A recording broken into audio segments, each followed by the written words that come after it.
guys. All right, injuries from practice today. Brunskill and Kittle won't practice. Same deal from last week. Trent Williams is not practicing, but just a bad day for him. And Greenlaw will be limited. Same deal from last week. Go ahead. Kyle, with Trey and Debo, obviously they're very physical runners. As a play caller, how do you balance their physicality versus you have 16 more games left this season? Trey, the quarterback? Yeah. I mean, Debo's a physical runner. That's how he runs, whether he's running it or we're throwing it to him. I feel it's the same ending. So that's what you always hope, and that's what you want. To me, every single player that gets the ball, except for a quarterback. Quarterbacks, you got to pick and choose. Sliding is the best deal, but sometimes there's ways to go down forward without taking the hits. And I think Trey's done a pretty good job of that. Did a lot better in this game too.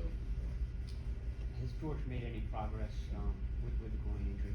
Yeah, he's made a lot of progress. So hopefully we'll have better luck this week. Kyle, in the game Sunday, what was your field level view of Lance's completion to Ray McLeod? And did you learn anything about him from that pass?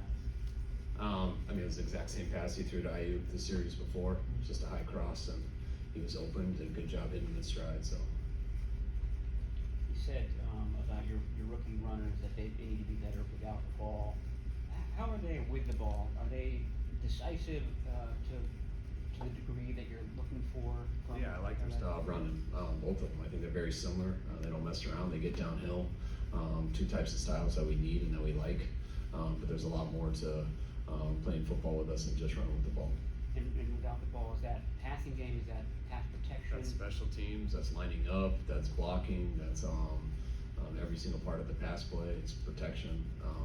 It's every single thing that goes into football when they don't have the ball in their hands.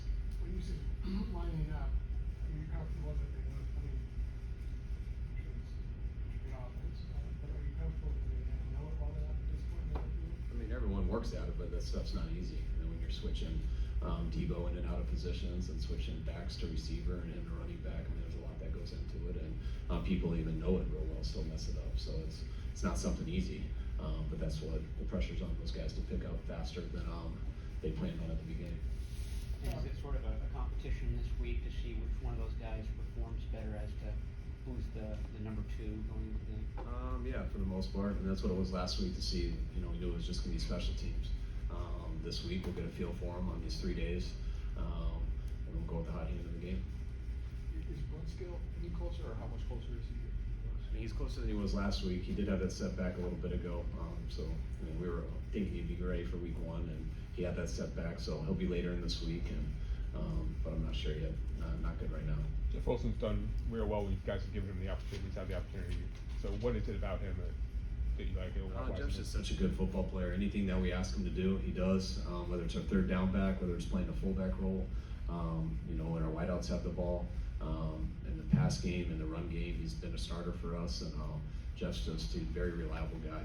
When Jeff's healthy and able to stay fresh, he play at a high level, and he's one of the guys that we trust as much as anyone around here. Kyle, I've never seen a quarterback with 3 career starts face the intense level of scrutiny that Trey is facing this week. How do you account for so many people being so eager to write him off so simply? I just don't account for it. That's just outside of here, and doesn't really have to do with what we're doing. So. You guys have been interested in Marlon Mack for a while, it seems like, or at least dating back to last year. What is it about him that you like? And, you know, were you, I guess he's 2017, were you looking at him as far back as I mean, most I studied him was college, and liked him coming out of college a lot, and I think we all did in here. And I know he did good early on in Indy, had some tough injuries, but those are things our guys stay on top of throughout. You know, we all have rankings of guys in college, and then we see how they perform in the NFL. Coaches don't get to get to it much until they become free agents and stuff like that, but that's stuff our guys are doing all the time, and we got a list on everybody.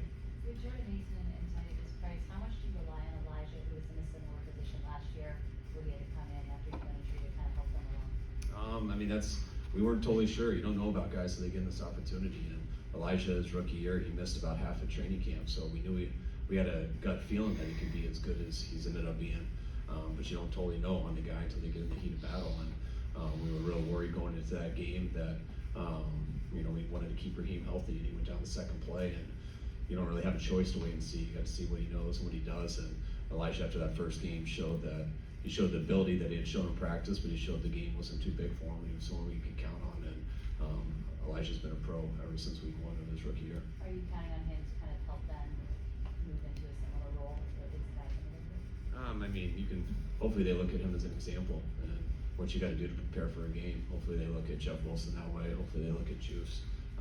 There's so much that goes into a game, and there's a lot of thinking on it, and you don't want to think on Sunday. So that happens with the work you put in the week. Kyle, what's your strategy this week for trying to encourage a cleaner game and chase the penalties? Just being smarter. I mean, when we go over all the penalties that we had, I think a few of them were definitely avoidable. But just trying to be more detailed in everything we do. Don't let anything slide. Point everything out. Nothing different than usual. I expect us to be a lot cleaner this week. What did you see from the Seahawks in their game on Monday? They were ready to go. I mean, I think everyone felt that just through the TV on both sides. That stadium was as energetic as I felt anything. It was actually a fun game to watch. I think for fans and everything. But they look like they always do. I mean, they're going to play really hard.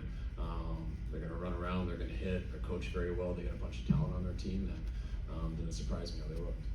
Coach, with regards to Kittle, how hard is it to protect him from himself? I'm sure he's itching to get back out there, but he's a guy that loves football. How hard do you have to stop him from himself? We're used to Kittle. We've had him here for a while, so this is our 6th year being with him. So Kittle's in his mind, he's ready to go every single day. And a lot of times he's right, but you also got to know that is his mentality, and that's not going to change. So we do have to protect him from himself in that way, and that's why it's kind of a team effort with deciding when the best is for him. You said you're pretty good about Trey Randall, like protecting himself. A lot of times, Joe had first ones and he did slide ones, but otherwise he was taking on contact. A lot of times it was very near the first down marker. Is that just kind of what you have to, are you saying, overall that was good because when you're close to a first down, you know your head and I mean, he's got to play football still too, and so I just compare it to all the quarterbacks in the league who run. And there's times to slide, there's time to take edges and dive. There's ways for receivers who get tackled going forward, splitting 2 people where they're getting hit on the sides of their shoulders that you don't feel. You got to get down when you have people in certain areas that are vulnerable, but you gotta. There's going to be some that he gets hit on, and there's going to be some that he can protect himself, and that's us for him and us to work through. Take 2 more.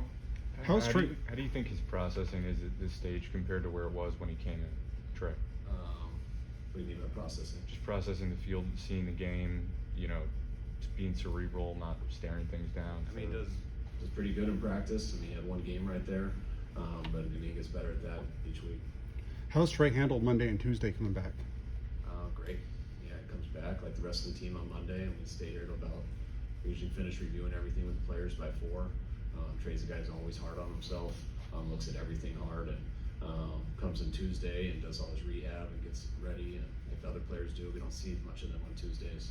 Gets a little bit with the quarterback coaches, but he does everything right. All right, guys. Appreciate it. All right, guys. Thanks. Thank you.